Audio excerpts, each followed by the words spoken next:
दोस्तों, दूसरे विश्व युद्ध को आज भी मानव सभ्यता के एक मेजर इवेंट की तरह देखा जाता है, क्योंकि यहीं से हिटलर का राइज शुरू हुआ था। यहीं से दुनिया को न्यूक्लियर वेपन्स जैसी खतरनाक शक्ति मिली और यहीं से अमेरिका के पूंजीवाद और सोवियत संघ के साम्यवादी निजाम के बीच में जो टकराव शुरू हुआ, उसने अगली आधी सदी तक दुनिया को एक टेंस कोल्ड वॉर में धकेल दिया था। और क्यों हुई थी ये जंग? आखिर हिटलर ने कैसे अपनी जनता को मनाया? आइए जानने की कोशिश करते हैं आज की इस वीडियो में। बस अंत तक बने रहिएगा हमारे साथ। लेकिन वीडियो शुरू होने से पहले अगर आप चैनल पर नए हैं या आपने अभी तक चैनल को सब्सक्राइब नहीं किया है तो चैनल को सब्सक्राइब करना और बेल आइकॉन दबाना बिल्कुल ना भूलें।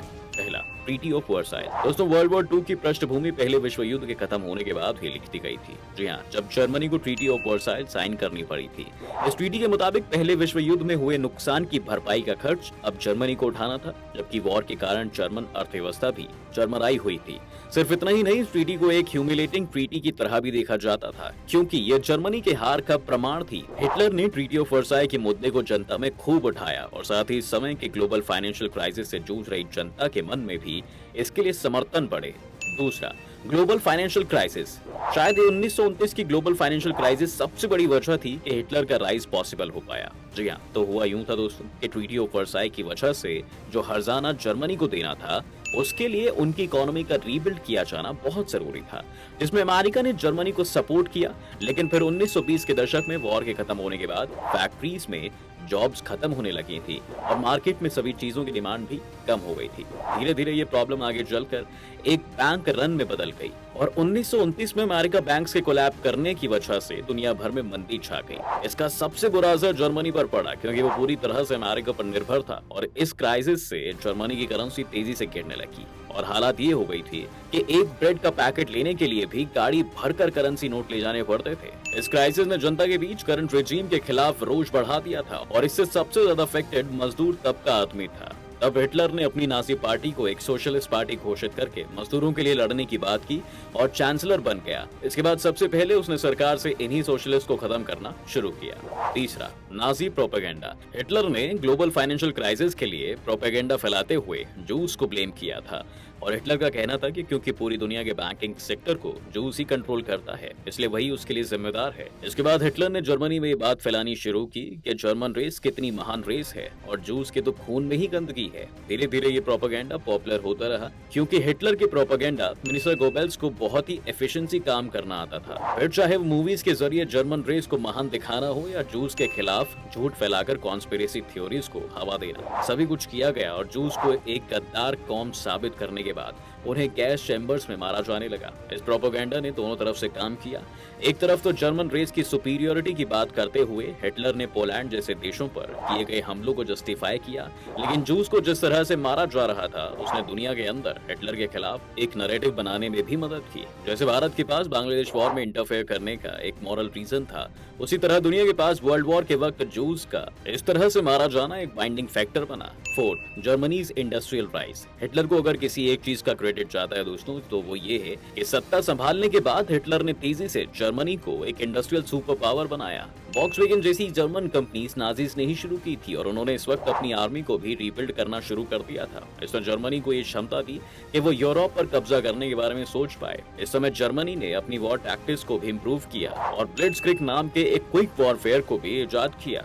Fifth, isolation of west. जब हिटलर के अंडर जर्मनी अपने पैरों पर खड़ा होने लगा तो उसे वेस्ट के साथ की जरूरत नहीं थी और दूसरी तरफ वेस्टर्न कंट्रीज भी खुद को रीबिल्ड करने में लगी हुई थी, जिस वजह से वो कोई नई कॉन्फ्लिक्ट नहीं चाहते थे। इससे हुआ ये कि जब जापान ने चीन के मंचूरिया पर कब्जा कर लिया तो वेस्ट शांत रहा। इसके बाद अफ्रीकन पॉलिटिक्स में भी फेरबदल हो रहे थे और आखिर में हिटलर ने भी ये फैसला कर लिया कि वो सुडेटन लैंड पर हमला कर देगा, क्योंकि वो कभी जर्मनी का ही हिस्सा हुआ करता था। ये आज के रशिया यूक्रेन वॉर जैसा है दोस्तों, बस फर्क ये था कि उस वक्त वेस्ट ने इस पर रिएक्ट नहीं किया था और हिटलर ने भी क्लेम किया था कि इसके बाद वो किसी और टेरिटरी को एनेक्स नहीं करेगा, जिसे बाकी देशों ने मान भी लिया। पर हिटलर ने कभी अपना वादा पूरा नहीं किया और वेस्ट को तब होश आया जब जर्मनी की सेना पोलैंड पर चढ़ाई कर चुकी थी। अगले 2 महीने में हिटलर ने पूरे यूरोप में कई ऑपरेशंस लॉन्च कर दिए और नीदरलैंड से लेकर फ्रांस तक नाजीज के कब्जे में आ गया था।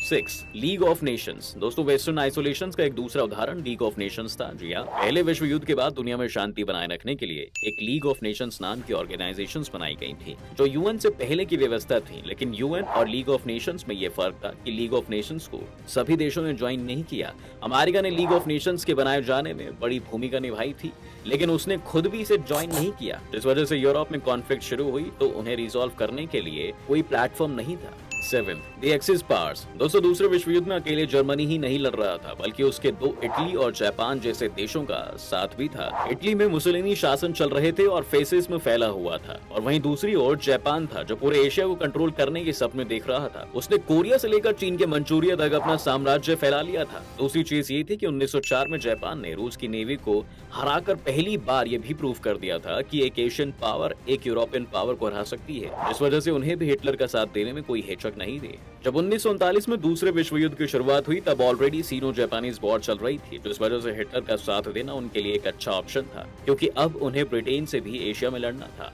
8 यूरोप सीक्रेट अलायंसेस। दोस्तों पहले विश्व युद्ध की तरह ही दूसरे विश्व युद्ध के समय में अलग अलग देशों के बीच सीक्रेट अलायंसेस थी और सभी कुछ खुले तौर पर साफ नहीं था। इसकी एक वजह कॉलोनियलिज्म भी थी, क्योंकि फ्रांस, ब्रिटेन और नीदरलैंड जैसे देश सिर्फ यूरोप में ही नहीं बल्कि अफ्रीका और एशिया में भी एक दूसरे के पड़ोसी थे, और इसके हितों का टकराव भी अक्सर होता रहता था। यूरोप को यूनाइट न हो पाने की वजह से भी दूसरे विश्व युद्ध के होने के चांसेस काफी बढ़ गए थे।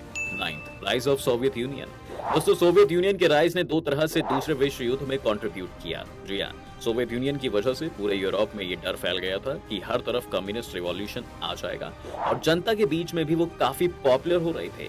सबसे पहले तो हिटलर ने कम्युनिस्ट और सोशलिस्ट का नाम लेकर वोट बटोरे, और जब वो सत्ता में आ गया तब उसने कम्युनिस्टों को खत्म करने के लिए बड़े इंडस्ट्रियलिस्ट के साथ हाथ मिला लिया, जो कि हर हाल में सोवियत यूनियन के एक्सपेंशन को रोकना चाहते थे। इसके बाद हम ये भी देखते हैं कि हिटलर सोवियत यूनियन पर हमला भी करता है। जी हाँ, जो उसकी पहली गलती मानी जाती है। सोवियत यूनियन एक बड़ी पावर तो था ही, लेकिन साथ ही वहां पर जूस की एक काफी बड़ी पॉपुलेशन थी, जिनके पास हिटलर के खिलाफ लड़ने के लिए मोटिवेशन की कोई कमी नहीं थी। इन सोवियत यूनियंस के डर से ही हिटलर ने बंकर में खुद को गोली मार दी थी, और इन्हीं सोवियट्स के मंचूरिया में घुसने के बाद तुरंत एटम बॉम्ब गिर गया और जंग का अंत हो गया था। 10 वेस्टर्न पॉलिसी ऑफ अपीजमेंट। सिर्फ जर्मनी को ही नहीं दोस्तों, बल्कि ब्रिटेन और फ्रांस के इंडस्ट्रियलिस्ट को भी सोवियत यूनियन से डर लगने लगा था, जिस वजह से उन्होंने हिटलर को तब कंडेम नहीं किया जब वो कम्युनिस्टों के खिलाफ ऑपरेशंस कर रहा था। इस समय ईस्टर्न यूरोप और एशिया में कम्युनिस्ट फोर्सेस उठ रही थी, जिन्हें दबाने में हिटलर सक्षम था, और जब तक उसने अपने आप को इस काम में महदूद रखा तब तक वेस्ट ने उसे बढ़ने दिया। ये भी एक वजह थी कि हिटलर ताकतवर होता गया। तो दोस्तों ये थे वो कारण जिनकी वजह से दुनिया उस महायुद्ध में लगी थी, जिसका अंत 2 न्यूक्लियर धमाकों के साथ हुआ। आज वेस्ट अपनी इन्हीं कुछ गलतियों को सुधार रहा है, और इसलिए वो यूक्रेन को लेकर इतना सीरियस है, ताकि पुतिन अगला हिटलर ना बन जाए। तो आपको क्या लगता है, क्या यूक्रेन वॉर आगे चलकर एक बड़ी कॉन्फ्लिक्ट बन सकती है?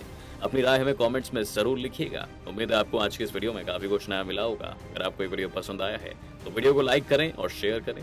चैनल पर अगर आप नए हैं तो जाने से पहले चैनल को सब्सक्राइब जरूर करें।